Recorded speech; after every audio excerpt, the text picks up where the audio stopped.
Start to gather around here if you could.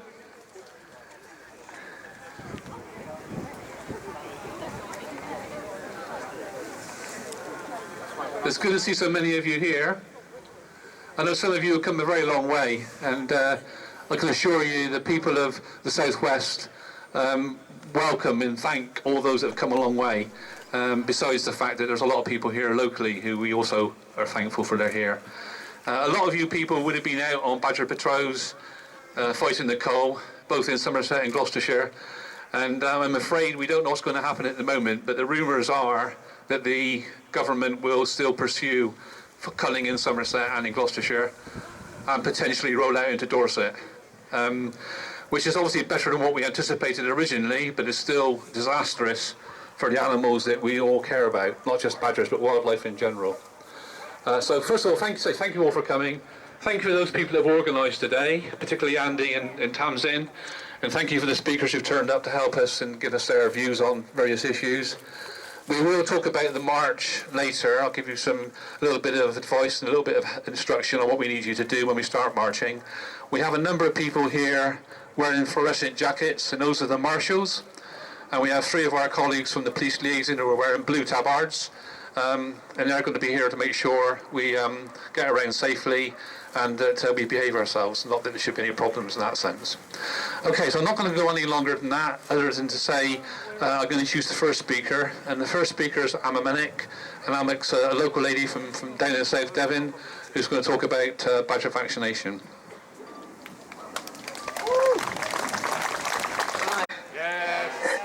I'm afraid this speech is not going to be off the cuff like a couple of my other ones. I'm going to have to read from my notes, but you'll soon see why. The issue of whether or not to allow a badger cull was never about bovine TB, but rather it's always been about the right of landowners to kill anything they couldn't turn a profit from.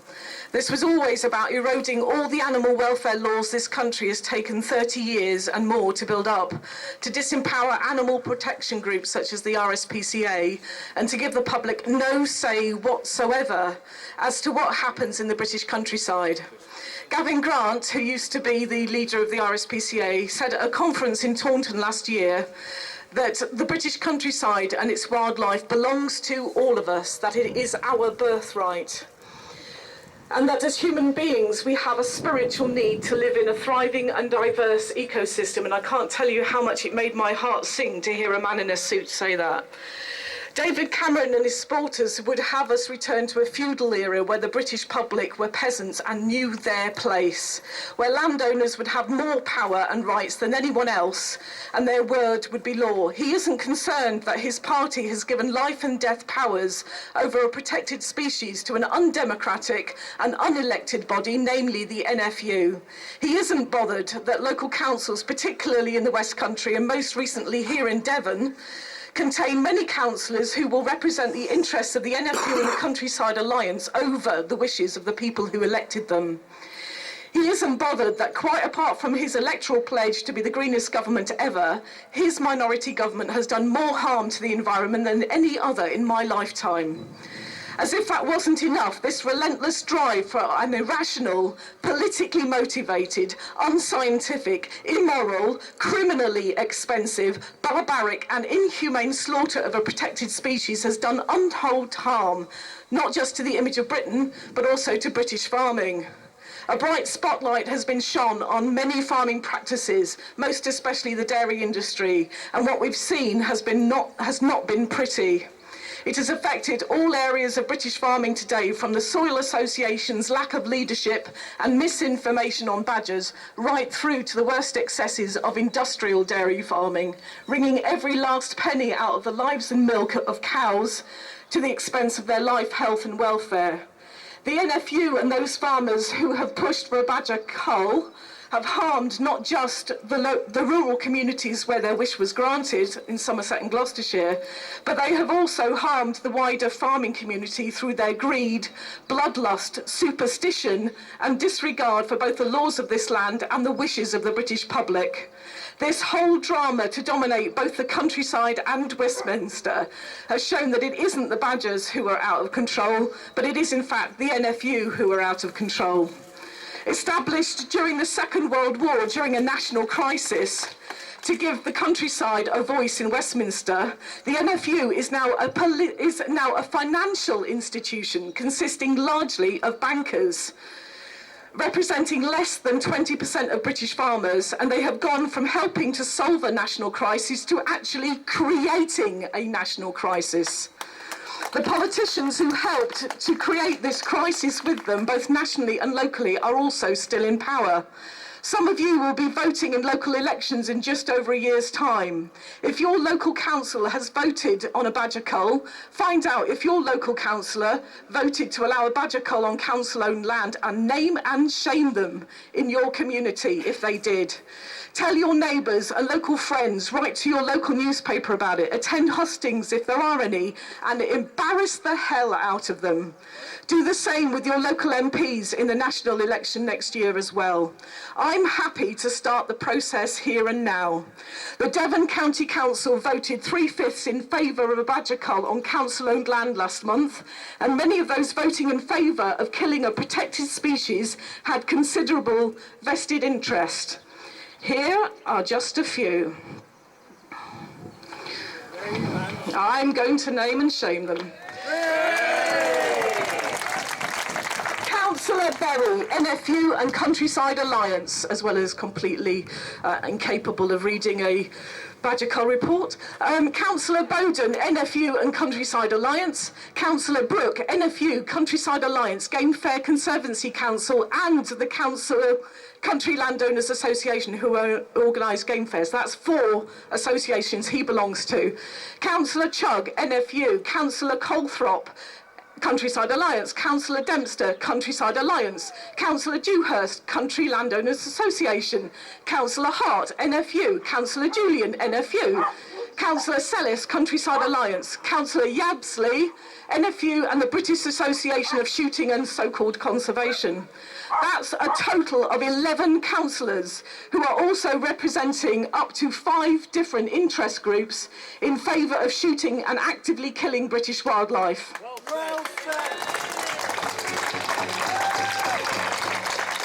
Whether they also represent their electorate is another matter.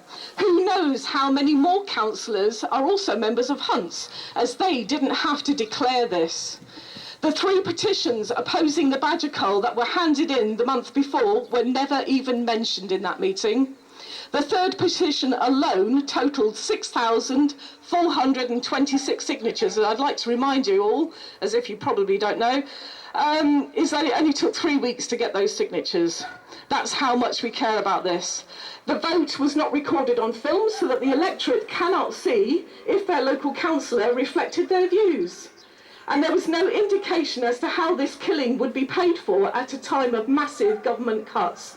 This doesn't sound like democracy to me. This badger cull was never about bovine TB, we all know that. It stretches further than who has the right to kill what in the British countryside.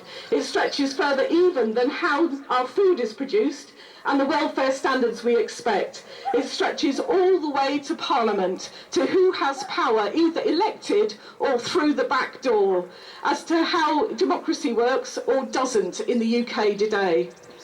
As the electorate, we need to continue to push for electoral reform so that an attack on our wildlife, such as this on our badgers, cannot happen again. We need to demand that a minority government can never behave in this way again. We need to demand PR so that we have a true democracy next time and not an elected dictatorship, to steal one of your phrases. We need to insist on better environmental laws and protections from any and all parties in government. We need to demand the removal of the NFU from the corridors of power. We need to shout loudly in defence of independent animal welfare charities such as the RSPCA, and for better and permanent funding for the nation's wildlife crime units. We need to show our politicians of all political colours that the British public care passionately about the environment and that we will not allow our wildlife to be used as a political football in future.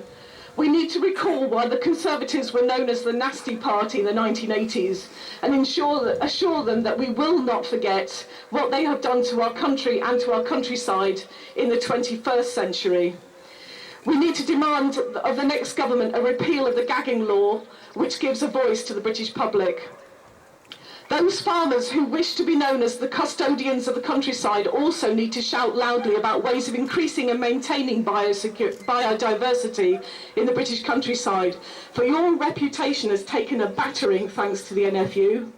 You will need to invest in farm stewardship schemes and work closely with the RSPCA, RSPB, the Badger Trust, the Barn Owl Trust and others to not only be seen to lead the way in responsible management of our countryside, but also to repair the trust in the farming community felt by many of the British public.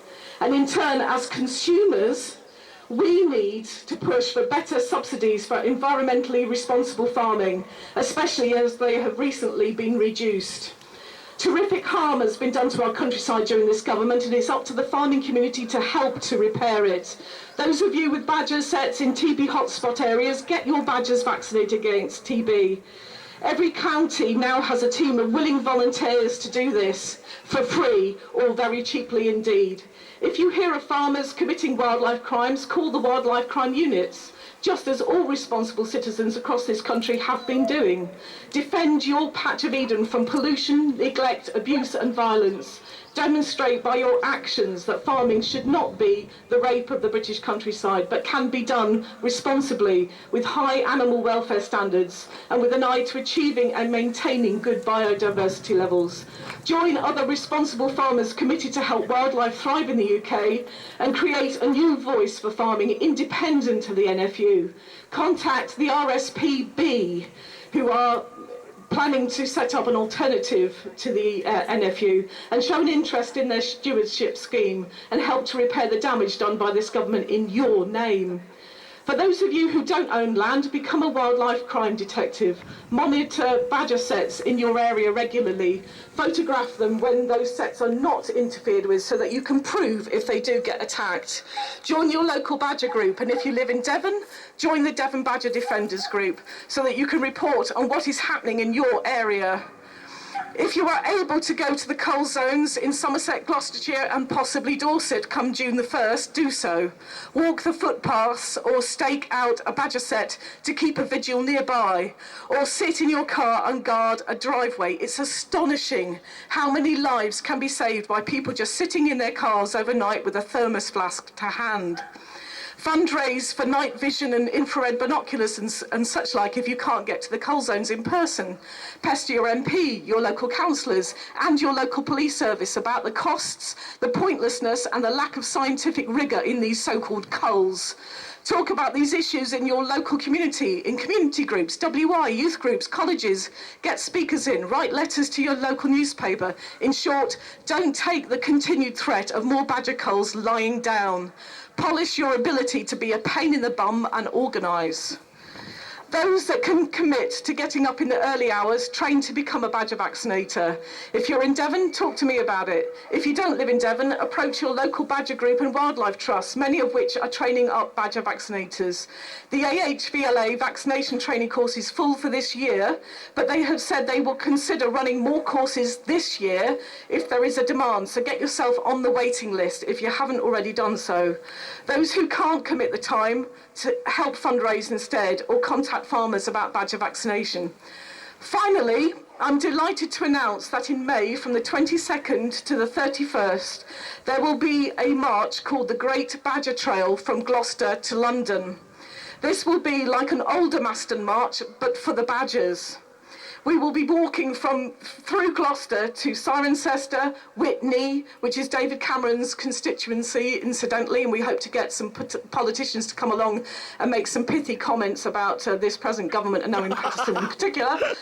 Oxford, Wallingford, Henley, Minehead, Slough, Hounslow and on to Westminster in time for the eve of the Badger Cull starting date. We need as many people as possible to join us, even if just for an hour or a day or a week, or if you can bear it, the whole 10 days, which I'm planning to do. We will be raising money to help to stop the badger culls and to show a visible commitment to conserving our native wildlife and to send a massive message to this government that we won't stand for this. We will run workshops and talks and things along the way. We need communities along route to get involved, to show practical support, to run these workshops and play groups and talks on the issues along the way. The website for the Great Badger Trail will be launched tomorrow, and there'll be a video on it from me, which I did yesterday. And there'll be a way of registering online if you want to take part. I'm nearly finished. We don't mind how you join in, incidentally, so whether you want to go on bicycles, rollerblades, mobility scooters, running, walking or dancing the route, please just join us. And make this a really huge event that will excite the media for a full 10 days before the badger culls are officially due to start, and make this government see that we have massive opposition to their insane policy. Thank you very much.